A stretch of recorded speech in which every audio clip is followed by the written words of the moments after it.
भाई साहब इतना पैकेज तो मशीन लर्निंग वालों को नहीं मिल रहा, लेकिन कुछ तो मिल रहा है, क्या ही कर सकते हैं।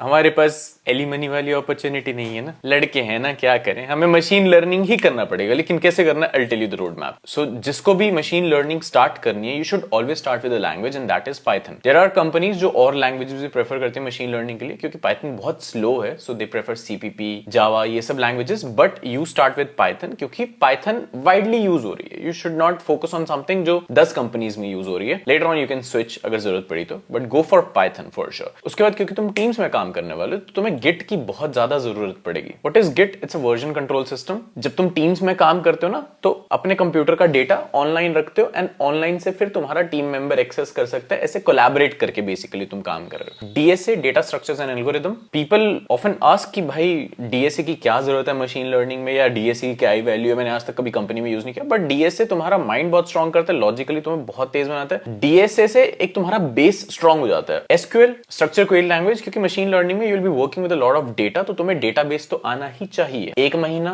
ऑन एसक्यूएल, एक हफ्ता ऑन गिट, 3-4 महीने on DSA. I am not saying उसके बाद छोड़ ही देना, फिर साथ साथ प्रैक्टिस चलती रहती है। आई थिंक 2 महीने ऑन पाइथन और 3 महीने पाइथन ढंग से कर लेना, क्योंकि पाइथन ही यूज होने वाली है। फिर उसके बाद फिर मैथ एंड स्टैट्स, इसमें लीनियर अलजेब्रा होगी, कैलकुलस हो गया, स्टैट्स हो गया, प्रोबेबिलिटी होगी, ये सब करना, क्योंकि यू वर्किंग विद डेटा। तो तुम्हें एल्गोरिदम्स अंडरस्टैंड करने में कि ये काम कैसे कर रहे हैं, उसके लिए इसकी बहुत जरूरत पड़ेगी। आई थिंक 2 महीने 3 महीने में हो जाएगी मैक्सिमम। उसके बाद libraries, because you won't be doing everything from scratch, libraries he use करने वाले हो। सो डेटा के साथ काम करने के लिए पांडास, नमपाई, मैटप्लॉटलिब। उसके बाद एमएल के जो एल्गोज होते हैं वो समझने हैं ऑफ कोर्स, क्योंकि you again working with something जो ऑलरेडी बनी हुई है चीजें। तो अगर तुम्हें चीजें समझ आती हैं तो it's too good. Otherwise direct framework के साथ भी काम कर सकते हो, that's not at all recommended, क्योंकि तुम्हें चीजें समझ आनी चाहिए कि ये काम कैसे कर रही है। कल को एक फ्रेमवर्क चला गया, दूसरा आ गया, डम हो जाओगे तुम। Supervise, unsupervised. अब फ्रेमवर्क्स कौन से यूज कर सकते हो? टेंसरफ्लो, पाइटॉर्च, स्काईकिट लर्निंग, यही मैक्सिमम यूज होते हैं अपने मॉडल्स को ट्रेन करने के लिए। तो and then NLP, computer vision, deep learning, इन सब के बारे में समझ लेना। Django, why? क्योंकि अब जो भी तुम चीजें बना रहे हो वो ऑफ कोर्स उनको यूजेबल भी बनाना है। Let's take an example of Facebook. When you click that button, you are a user, right? You only click that button, but behind the scenes क्या हो रहा है? बिहाइंड द सीन्स ये सब हो रहा है। लेकिन उसको यूजर तक पहुंचाने के लिए बूम, जैंगो। एंड डॉकर, अपने कोड को अच्छे से मैनेज करने के लिए, वैसे कंटेनराइजेशन बोलते हैं, बट अगर तुम बिगिनर हो समझ नहीं आएगा। सो अपने कोड को बेसिकली